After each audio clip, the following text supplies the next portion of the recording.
Moving on to our second map today, we are back at good old Bind. And we are jumping right back to the quarterfinal series between Sentinels and Gen G, and we are starting on round 6 where we find a must-have standard Cypher setup for hookah control, as well as how to use shooting through smokes to its highest efficacy. Now, there's no more important thing for you to have in your defensive playbook than a quality hookah setup. Let's take a look at how Dapper plays it as a Cypher. The round starts, and we don't see it exactly, but we can use the minimap to get an idea of his full setup. Dapper takes advantage of the vertical tripwire for the hookah jump into sight. This trap is awesome because of how it takes advantage of the weird momentum mechanics when you land any trap. Should someone yeet themselves out the window, they will get caught midair and rubber banded back against the wall of hookah, holding them even more in place than traditional horizontal tripwires. With that, he jumps into hookah and deploys his camera into the back right corner. The only thing we can't know definitively is whether he favors this camera high up or down low, but it's not the biggest deal, and either spot is quite nice because of how it forces attackers to look very offline compared to any spots that a defender can be, which is nice. He then places his final cage and final trap into the hookah entrance hall.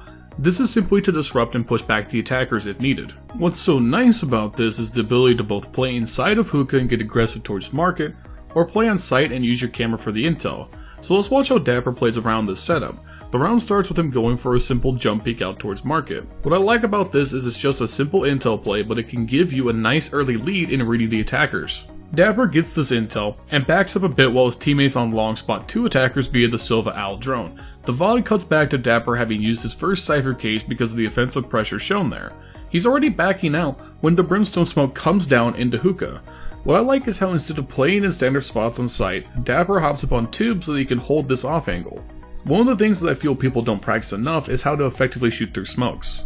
It's one thing to just flail and hope you catch a dome, but if you can properly visualize the angle and pay attention to timings, you can turn it into a much higher probability of catching a free pick. Dapper hears the Phoenix flash in and instantly starts spamming into the smoke, knowing that people have to be pushing in to follow up on that flash. He catches GMD perfectly, and what follows next is perfect. If you are a Counter-Strike player like me, one of the harder concepts to get adjusted to is managing the ultimate economy.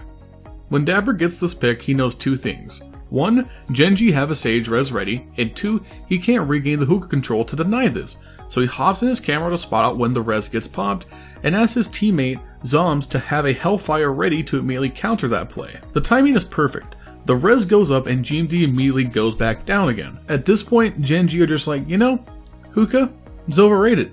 We're just gonna go long, and they end up getting destroyed by Sentinels, and the round really never got started for them because of how strongly Dapper was able to hold this area with his Cypher utility.